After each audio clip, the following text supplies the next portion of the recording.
ભૂલમાં ઈરાદો ન હોય, ભૂલમાં નથી.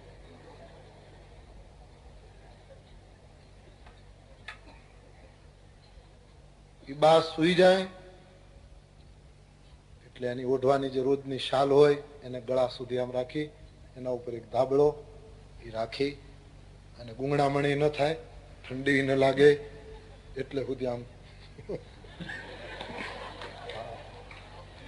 આ કરવું તો બધું પદ્ધતિસર કરવું હોય, પછી ખોટું સગવડ હોય ને હું કામ ખોટું પેલું કરવું, બધું પદ્ધતિસર. એક બારી ખોલે, એક બંધ રાખે,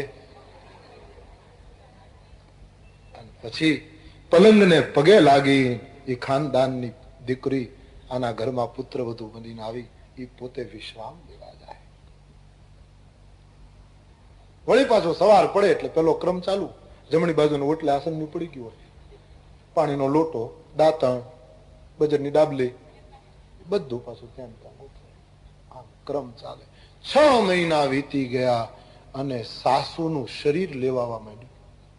દુબળી પડી ગઈ કે આ છોકરાને પરણાવ્યો, કાંઈ ખોટો ખર્ચ થયો, આનો તો ક્યાંય વાંક જ નીકળતો નથી. આને વાંક જ ન કાઢી શકું તો આમે છોકરાને પરણાવ્યો શું કામ? આનો તો ક્યાંય વાંક જ નીકળે નહીં. સવારથી સુઈ જાઉં ત્યાં સુધી એટલી સેવા કરે, કઈ અવસર જ ના આવે ને, મોકો જ ન મળે કે ભૂલ કાઢે. 6 મહિનામાં તો સાસુનું શરીર લેવાઈ ગયું. નહીતર કેટલું સુખ હતું, બધી રીતે ભગવાનની દયા હતી.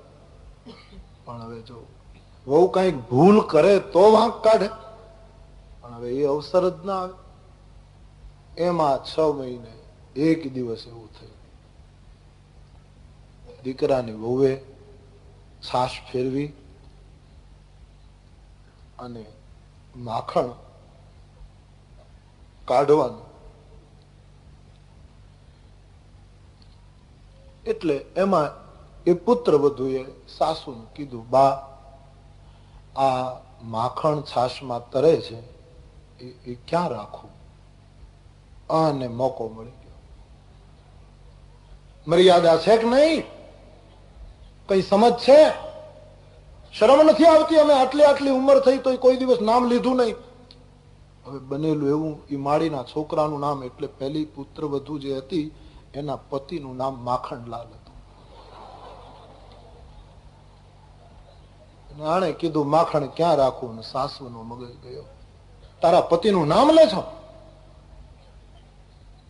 અવસર મળી પણ બિચારી પગ બા મારી ભૂલ થઈ ગઈ, આંખમાં આંસુડા પડી ગયા, મારી ભૂલ થઈ ગઈ બા, હવે હું નામ ન બોલું, મને આવી ખબર નહીં. 6 મહિનામાં ક્યારે આજ આવો પ્રસંગ આવ્યો એટલે બની ગયો, હું માફી માંગુ છું બા. નહીં લે,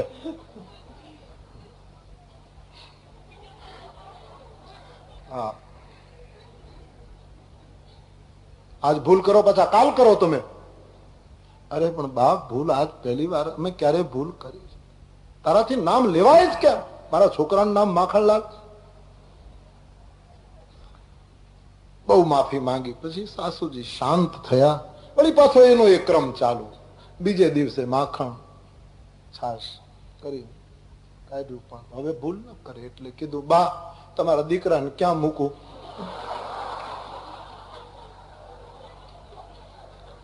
મારા દીકરામાં તરે છે.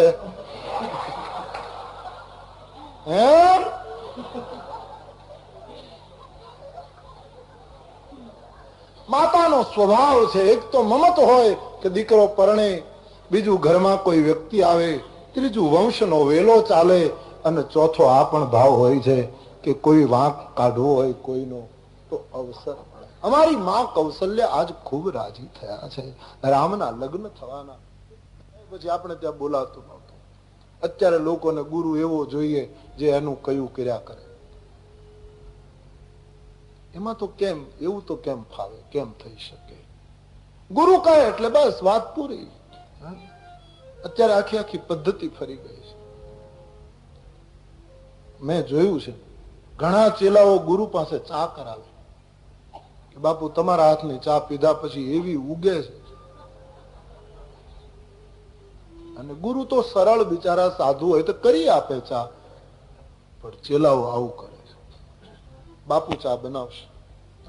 બીજા બનાવતા હોય કે તું બેન હું એક બાજુ બાપુ ને બેન તપેલી આ બાપુ બેઠા છે એ શું કામ ના લે બાપુ એટલા આ કામ નો છે.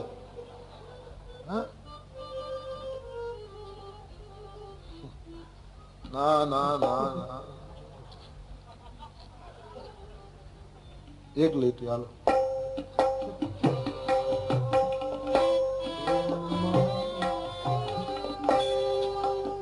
જોને પછી જોયા જેવી થાય સમજણ જીવન માંથી જાય આ જીવન માંથી જાય ભાઈ પછી જોયા જેવી થાય સમજણ જીવન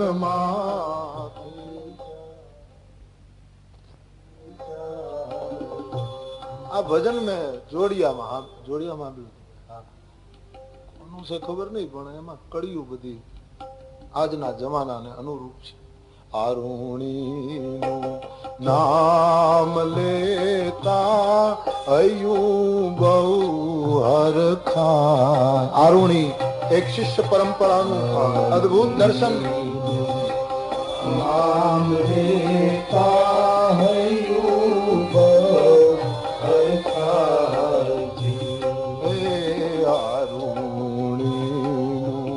નામ લેતા અયું બહુ હરખા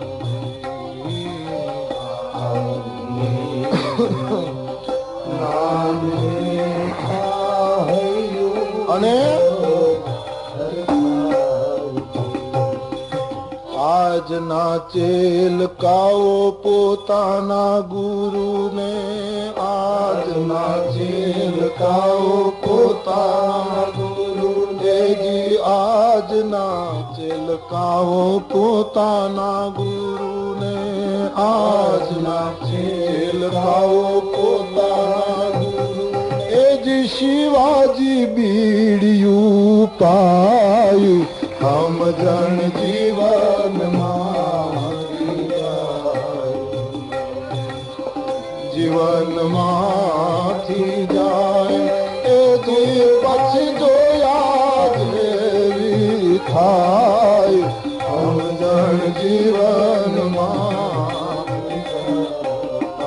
સમજણ જીવન જાય સમજણ જીવન. આ ગુરુ પરંપરા નહીં મેરે ભાઈ બહેન. ગુરુ બોલ્યા એટલે વાત પૂરી થઈ ગઈ.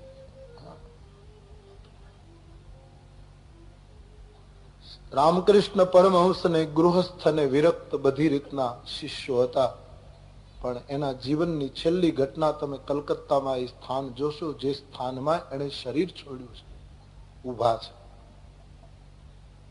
છેલ્લા દિવસો જેમણે જે મકાનમાં ગાળ્યા છે રામકૃષ્ણ દેવે, એ જગ્યા સુરક્ષિત છે. અને એમાંય આંગણામાં બહાર જ્યાં પોતે ઉભા છે જવાની તૈયારી છે, ત્યારે એક વિવેકાનંદને બોલાવીને એટલું બોલ્યા કે વિવેક, હું જાઉં છું બાપ, અને બધું તને આપીને ફકીર બનીને જાઉં છું. મારી પાસે જે છે બધું તને આપી દઉં છું. કેટલા મોટા વિરક્ત મહાત્માઓ એના શિષ્ય હતા અને ગૃહસ્થો, સમૃદ્ધ માણસો, પણ એ બધામાંથી એક વિવેકાનંદજીને જ આપ્યું. કારણ એવો શિષ્ય હતો. કેન્સરની પીડાથી જયારે ગળામાંથી એ બધું બહાર નીકળતું, ત્યારે સજળ નેત્રે ભારતનો એ જુવાન, જેને શરૂઆતમાં તો કેટલા તર્કો કર્યા અને બુદ્ધિની લડાઈ કરી પરમહંસ સાથે, એ વિવેક જયારે રામકૃષ્ણ દેવના મોઢામાંથી એ બધું નીકળે છે, ત્યારે આમ ખોબામાં લઈ અને જેમ શ્રીનાથજીનો પ્રસાદ કોઈ વૈષ્ણવ લેતો હોય, આમ ગુરુદેવના મુખમાંથી નીકળતી એ બીમારીને લઈ અને માથે ચડાવતો. આવા શિષ્યોને સંપદા મળે. શિષ્યો બે પ્રકારના હોય છે. એક જ્ઞાન લેવા માટે ગુરુ દીક્ષા લે, બીજા ગાદી લેવા માટે ગુરુ દીક્ષા લે. બે પ્રકારના શિષ્યો છે. એક ગાદી કેમ મળે એટલા માટે ગુરુ દીક્ષા, અને બીજો જ્ઞાન મળે અને હું મારા ગુરુના એક મને એવો કપ્તાન મળી જાય કે મારી નાવડી કિનારે મૂકી દે એટલા માટે ગુરુ બનાવે. આ છેલ્લા શબ્દો એના મને બહુ ગમ્યા એ શબ્દો. વિવેક મેં ફકીર બનકર જા રહા, મેરે પાસ જો થા સબ તુજે દે રહા. આ છે ગુરુ. કોઈને ગુરુ માનો તો પછી પૂરેપૂરું નિભાવો, નહીતર નહીં માનવું. કોણ તમને કે છે? અત્યારે લોકો ચેલા થવાની બહુ ઉતાવળ કરે ને પાછા ગુરુને પાડવાની એટલી જ ઉતાવળ કરે. ઘણા તો પગે એટલા માટે લાગતા હોય કે આનો પગ ખેંચીને કેમ પાડવો, એટલા માટે પગે લાગતા. અમે એક મેળામાં ગયા ને, એક ભરવાડ ભગત મહંત, તે એના છાતીના વાળ ખેંચી નાખ્યા ચેલાઓ. આટલી ગીર્દી. અને ચેલાઓ બસ કોકે કઈક કર્યું હતું, વાળ જ ખેંચવા માંડ્યા. બે શુદ્ધ થઈ ગયા ગુરુ. મારી સાથે બીજા મહાત્માઓ હતા. મેં કીધું કેમ લાકડું ઉભું કર્યું? જવાય નહીં, આપણે લાકડું થઈ જાય એમાં ન જવાય. એનો ગુરુ તો કરી દીધો લાકડા જેવું. હોસ્પિટલમાં દાખલ કરવો પડ્યો, હો વાના થયા. નહીં, ગુરુ ગુરુ છે. હા, ગુરુનો અર્થ થાય છે વજન, ભારે, ગુરુતા. જે તમારી સત્તાની ફૂંકથી ન ઉડે, તમારા પૈસાથી ન ઉડે, તમારી પ્રતિષ્ઠાથી ન ઉડે, તમારી મોટાઈથી ન ઉડે, એનું નામ ગુરુ છે. હા, દેહુ ભૂપ મન હર્ષિત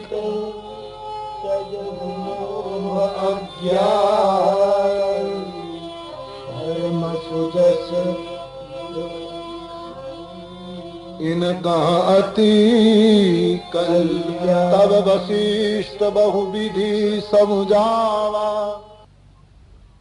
આપણા કથાકારો કહે ને કે એક પરદેશથી એક ભાઈ આવેલો, પછી રામનવમી નો દિવસ હતો, ગામડામાં આવ્યો ને રામનવમી નો દિવસ, અને એ ગામડાના માણસો બધા પેલા ઉપવાસ કરે તો રતાળું બાફતા હતા. આમ ચોકમાં આંગણામાં ચૂલા કરીને એમાં રતાળું બાફ્યું. એટલે પેલાને કઈ સમજણ નહીં પડી કે આ શું છે, આ શું કરે છે આ લોકો. સ્વાભાવિક હતું. એટલે એને પૂછ્યું કે આ તમે શું કરો છો? કે ઉપવાસ છે એટલે અમે રતાળું બાફીએ છીએ ફલાહાર માટે. આ ઘટનાને રતાળું બાફવું એમ કેવાય? હા, કે રતાળું બાફીએ છીએ. બસ એના મગજમાં બેસી ગયું. પછી એને કઈ કોઈ સંદર્ભ જોયો ને કઈ વિચાર્યું નહીં. એકાદ મહિના પછી ક્યાંક બીજે ગામ ગયો ને ત્યાં કઈક હવન હાલતો હતો, બ્રાહ્મણો હવન કરતા હતા. એની પાસે જઈને આણે કીધું તમે બધા રતાળું બાફો છો? એ રેવા દે. કેવું ખરાબ લાગે આપણને. બ્રાહ્મણોને જઈને એને કીધું છે તમે રતાળું બાફો છો? રતાળું તો બફાઈ ગયા છે, 12 વાગે ત્યાં જઈને અમે ખાવાના છીએ ઉતારે. રતાળું બફાય છે ત્યાં છે અમારો મહારાજ બાફે છે. પેલો વિચારો એને એમ કે જ્યાં બધા ચોકમાં બેહીને આવું કરતા રતાળા જ બાફતા હશે. બ્રાહ્મણોએ સમજાવ્યું આ યજ્ઞ કહેવાય, હવન કહેવાય ભાઈ, અને યજ્ઞ કહેવાય ભાઈ. હું હમણાં એક ગામમાં ગયો, હા મને યાદ આવ્યું, ઉભા રહો. મારા મહુવાની પાસે ગામમાં એક લગ્નમાં હું ગયો. એક ગોરદાદા છે, બહુ સરસ બોલે છે.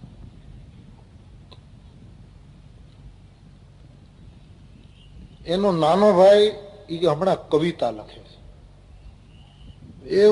એવું સરસ બોલે એ દાદા. મને એની સાથે ગમે એટલે હું એને મળવા જાઉં જયારે ગામ. પછી એટલું સરસ બોલતા હતા. એના નાના ભાઈ ને કે ભાઈ તું બધું થયો તો પણ કવિ નહોતો થયો, એ થઈ ગયો તું. ભાઈ ભાઈ ભાઈ ભાઈ તો બહુ આવે છે. એવું મીઠું બોલે. તું લગભગ બધું થયો તો પણ કવિ નહોતો થયો. બહુ સરસ. કવિતા બનાવે એ વળી એના મોટા ભાઈને દેખાડે. દિવાળી ઉપર એક કવિતા કરેલી બતાવી. ભાઈ તું આ કવિતા બનાવે છે એના કરતા છોકરાને ચડિયું બનાવીને મને બહુ આનંદ. દિવાળીનો તહેવાર છે, છોકરાઓને ચડી નથી, તો આ કવિતા બનાવવાનું બંધ કરી અને આ બે જોડ કપડા જો છોકરાને કરીને તો હું આ જોતો જાઉં. ભાઈ બહુ સરસ બોલ. એ દાદા છે હા, બહુ સરસ. ઘણા માણસોના એવા સરસ, ગામડાના માણસો બહુ ભોળા, બહુ સરસ.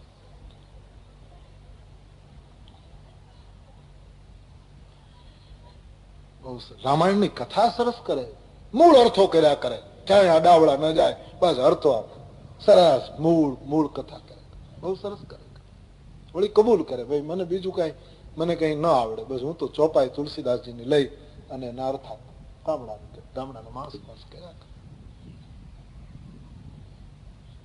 એમાં હમણાં એક અમારે નવા કથાકાર એ દાદા ને કે દાદા તમે મારી કથામાં આવો.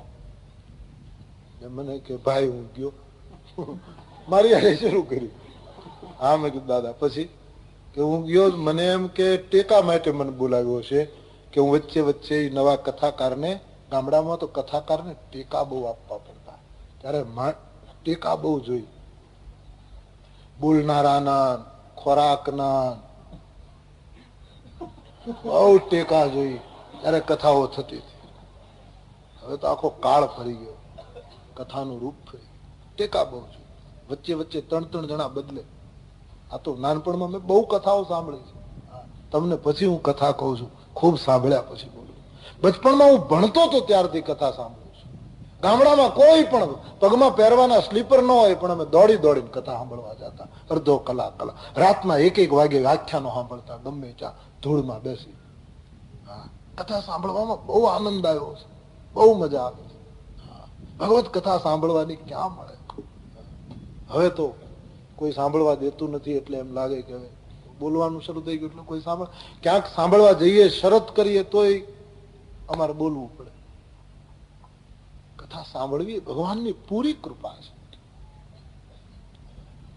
ગામડામાં બહુ ટેકા આપવા પડતા, અડધો કલાક થાય. કેટલું પેલાની કથાની રોનક બહુ સરસ હતી. વરિયાળીના શરબતના લોટા પીડ્યા હોય વ્યાસગાદી ઉપર, હાકરની કણીઓ પડી હોય. અમારે એક વડીલ તો કથા કરતા માખણ રાખે, ગળાને જરાય તકલીફ ન થવા દે. હકીકત છે. એવું બધું કરતા. દૂધ બહુ પીવે, ઘી નાખીને દૂધ પીવે, પાકી રસોઈ, એવું બધું કથાનો ટેકા બહુ આપે.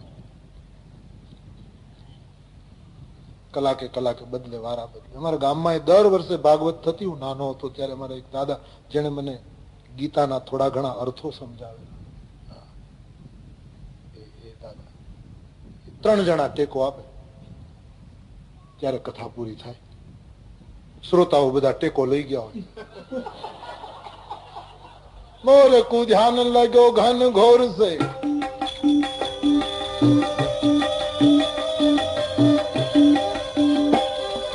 मोर को ध्यान लगो घन घोर से गोर से ध्यान लगो नटकी, दीपक ध्यान पतंग लगो पनिहारी को ध्यान लगो मटकी, चंद्र को ध्यान चकोर लगो चकवाल को ध्यान लगो चकवी,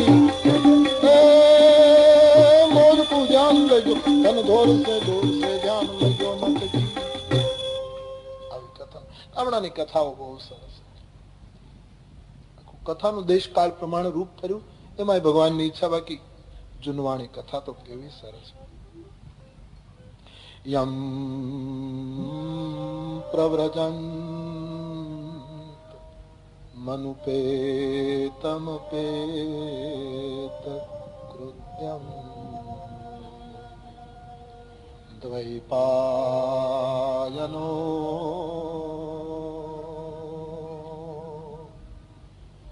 વિરહ કાતર આજુહા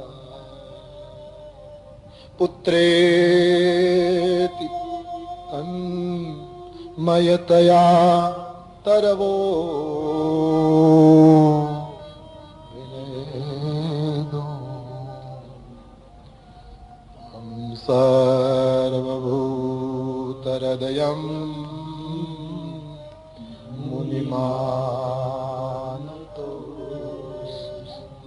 બહુ સરસ ઢાળ, જૂના ઢાળ બધા.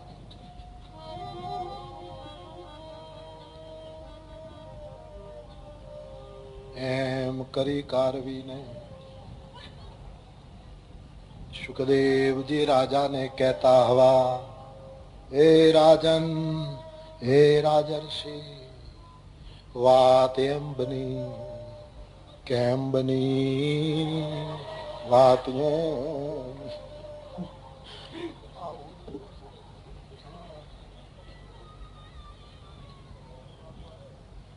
આ છે ને, આ કથાઓ બધી ખરેખર એ વખતે ટેપ રેકોર્ડર ની વ્યવસ્થા નહોતી, નહીતર ખરેખર આ બધું ભારતની પ્રાચીન વસ્તુ ટેપ થઈ જવી જોઈએ.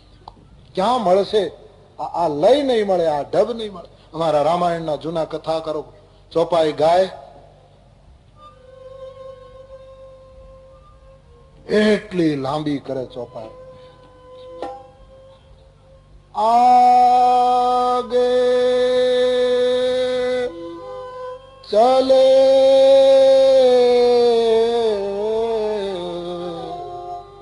બહુરી રઘુ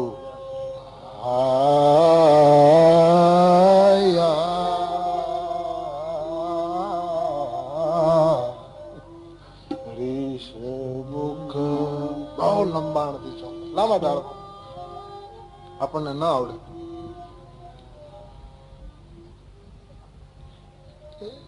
મને કે ભાઈ,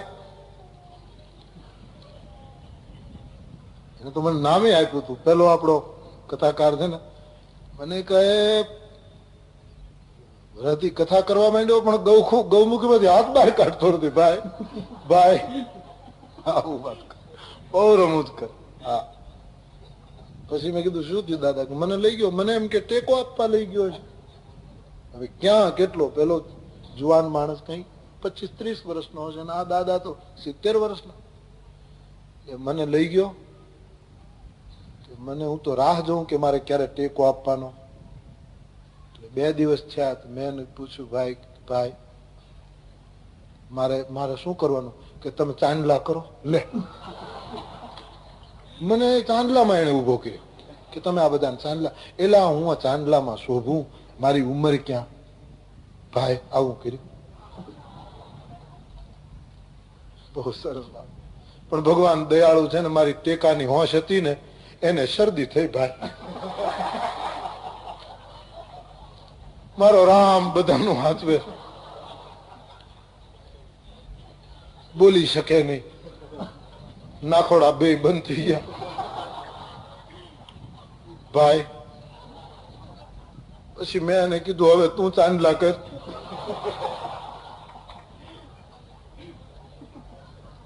પછી મેં કથા પૂરી કરી. એવું થયું. આપણે શેમાંથી આવ્યું આ બધું? શેમાંથી?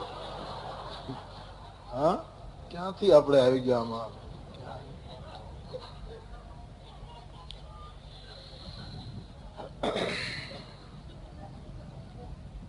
આને હવન કહેવાય ભાઈ. આ રતાળું છે ક્યાં ન કહેવાય ભાઈ.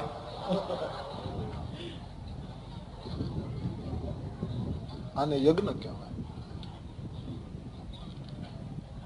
પછી એને નક્કી થઈ ગયું કે આ રીતે હોય એને યજ્ઞ કહેવાય, હવન કહેવાય. 1 મહિના પછી ક્યાંક કોઈને ઘરે ગયો, મહેમાન થયો, અને એમાં પાડોશીનું મકાન સળગ્યું. આણે જઈને કીધું તમે બધા હવન કરો. એ રવા દે તું, આ હવન કહેવાય? આ અમે આખા ખલાસ થઈ ગયા અને હવન કહેવાય? એટલે દાદા એનો હાથ પકડ્યો. ભાઈ આને હવન ન કહેવાય દેવતા, આ બધું ખલાસ થઈ ગયું એનું. કોઈ પણ ઘટનાનો અર્થ પૂર્વાપર સંબંધ દ્વારા. પરીક્ષામાં ભાષાના પેપરમાં પૂર્વાપર સંબંધ બતાવો એવો એક પ્રશ્ન પૂછવામાં આવતો. હવે ખબર નહીં પૂછાય કે નહીતર અમે ભણતા અને ભણાવતા ત્યારે આવો પ્રશ્ન. મેં તો પેપરો કાઢ્યા છે ને, કઈ ઓછા કામ કર્યા છે? હાલે કેમ ભાષાના પેપરો કાઢ્યા છે. હા, બહુ ખાનગી રાખીને પેપરો કાઢ્યા. એમાં પૂર્વાપર સંબંધ બતાવો એવો એક પ્રશ્ન પૂછવામાં આવતો. શ્રીધર સ્વામીએ પુરાણમાં જે અપશબ્દો દક્ષ બોલ્યા છે બધાના સવળા અર્થો કર્યા છે. ડોશીમાં ભેંસો વળાવીને સાંજની ભેંસને લઈને આવતી હતી, આપણો બહુ જૂનો દાખલો. અને મહારાજે મંદિરમાં આરતી કરી અને આરતીના સમયે ભેંસો ભડકી એટલે માજી મંદિરમાં ચડી ગયા અને મહારાજને એમ કે મારી દર્શને આવ્યા છે એટલે એને ચરણામૃત આપવા માટે પંચપાત્રના આચમની લઈ અને માળીને કહ્યું કે માં લો આ ચરણામૃત. એટલે માં ગરમ થઈ, જોતો નથી મારી અવસ્થા, હમ ચરણામૃત મારાથી ચવાય? હું ચાવી શકું? શરમ નથી આવતી મશ્કરી કરતા? એ લોકો પણ માં આ ચરણામૃત છે, આમાં ચાવવાનું ન હોય. બોલે મારી સામે બહુ બોલ બોલ નહીં કર, તારા કરતા મેં ઘણી દિવાળી જોઈશ.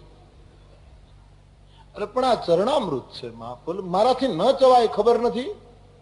પેલા એ કહ્યું પણ મારે મંદિરે આવે અને ચરણામૃત લેવું જ પડે. બોલે હું મંદિરે ક્યાં આવી છું? તો હું તો ભેંસું ભડકી એટલે આવી ગઈ છું, બાકી હું કઈ આવું એમ નથી.